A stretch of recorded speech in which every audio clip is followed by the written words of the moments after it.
Hey guys, welcome to my channel. Guys, holy I just watched Longlegs a couple days ago. Listen, I was really excited for this one. I heard it was gonna be hella scary. It was advertised so well. The trailer was awesome. I watched it so many times. It's probably the best trailer I've ever seen. I love how it was so intriguing and perfectly got us excited without giving anything away about the plot. And after watching the movie and seeing the parts of the movie that were highlighted in the trailer, it makes me appreciate the trailer even more. So does it live up to the hype? It seems a little bit polarizing, at least from the audience rating perspective here. You see a lot of fives, a lot of ones. So, what do I think? Is it a zero or a hero? Let's talk about it. First and foremost, we have Maika Monroe in this playing the lead character, the FBI agent Lee Harker. And I know her best, at least for me, I know her best from the movie It Follows. I watched It Follows when I was a young kid, but holy, that movie scared the shit out of me. I thought somebody was following me for a straight year after I watched it. So because that movie had such a big impact on me, I was really excited to see Maika Monroe as the lead in Longlegs. Longlegs is directed and written by Osgood Perkins, and I wasn't too familiar with him, so naturally I did a little bit of investigating, and he has quite a big resume. But what stood out most to me is, guys, did you know this? He plays David Kidney in Legally Blonde. Dorky David Kidney, ring a bell? I mean, iconic. Come on. I'm sorry? Pretty great. Look how different he looks. It's crazy. But anyways, he had a decent acting career and filmography career, so let's talk about his new movie, Longlegs, from 2024. The opening scene of Longlegs shows a little girl with a Polaroid camera who follows a mysterious voice behind her house and is approached by a strange man with a pale white face. So right off the bat, the movie is super unsettling, and it really sets the tone for what is to come. We only see the bottom half of the man's face, which I think was a super effective choice by the filmmakers. It's creepy, it hooks us in right away, and what I also like about the opening is it's not a one-off. And what I mean by that is that the opening is incorporated into various other scenes of the movie, and it's relevant into the actual plot line and to the characters within it. A lot of times, especially in horror, you'll see an opening that is more or less a standalone story, having characters or showing a victim with no relevancy at all to the plot.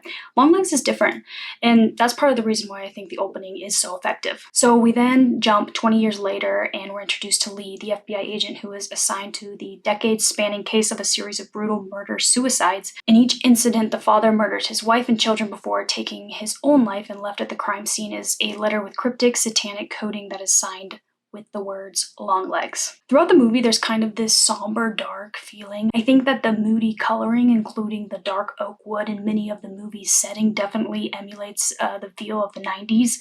You've got the giant picture of Bill Clinton above Lee's supervisor in the FBI agent office. Most of the characters in the movie are actually kind of dull, but it actually works in contributing to the overall unsettling dark atmosphere of the film, and I think that in turn helps to make it actually pretty scary.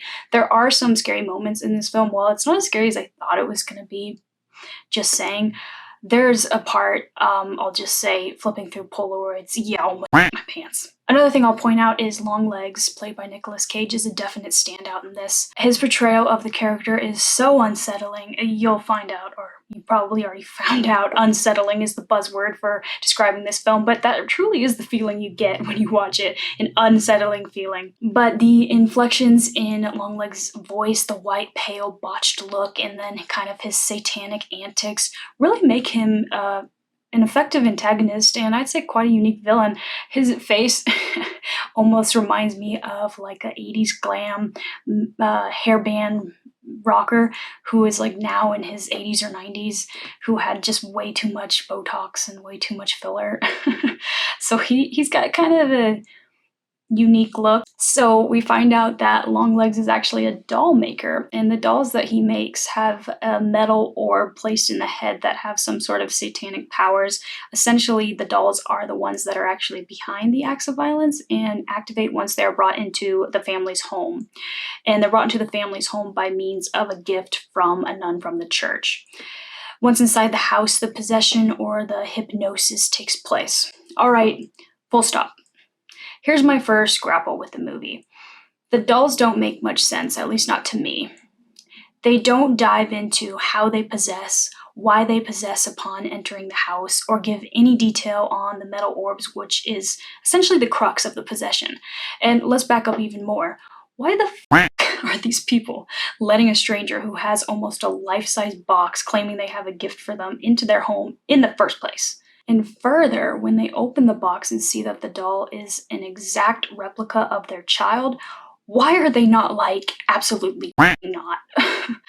Jesus. And maybe they're already possessed at that point, but how? And by what means? Just by looking at it? By being in a close vicinity of it? I need answers. And also, how are the metal orbs built? Or maybe rather, where does Longlegs get them? I guess the overall answer we can answer all these questions with is Satan, but that's not good enough for me, let's be real. I would have really liked more development on the nature of the satanic dolls in the movie. Another issue I have with the movie is we never get to figure out why Longlegs is called Longlegs. I mean, come on. The whole time I was waiting to learn the significance of the name. After all, one of the first lines said in the movie, said by Longlegs himself, is, "Today I wore my long legs."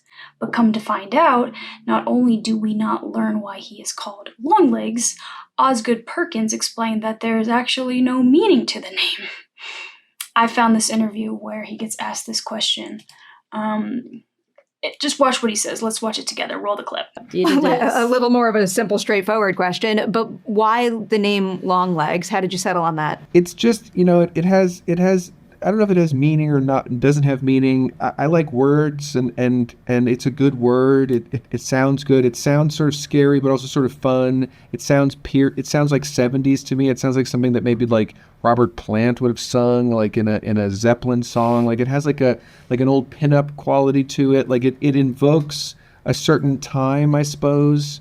And there's an awkwardness to it that the character has, sort of an uneasy clumsiness to him. I don't know. It just feels good. It feels good. Okay, I can agree with that.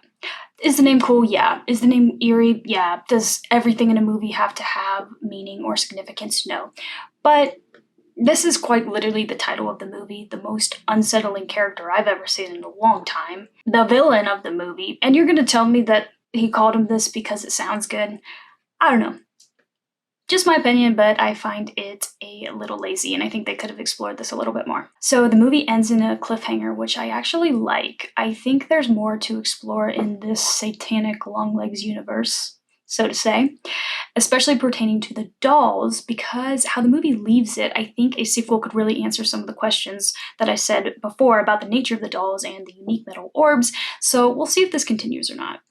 However, it might not go anywhere because when asked about what the future is, essentially, this is what Oz Perkins says. Not my problem. Okay. Not hands up on that one. Not my problem. Love it. I can't argue with that. Love it. But the movie has really been successful, so I wouldn't be surprised if we do get a little something more in the future, so eyes peeled for that. But overall, Longlegs is quite an experience. I love how atmospheric it is. It's got a great hook, an unsettling feel, and also a great cast. There are some aspects to the story that I do think could have been explained further, but overall, I enjoyed this movie. This is a 3.5 out of 5. It definitely brings some scares, and seeing it on the big screen definitely brings these scares out and makes it really fun. So, those are my thoughts. Let me know what you guys think, okay? I would love to hear. Do you think the movie lives up to the hype? Is it a 0 or a hero? Is it somewhere in between? I'd love to hear your thoughts. Thanks for watching, and catch me next time. Peace.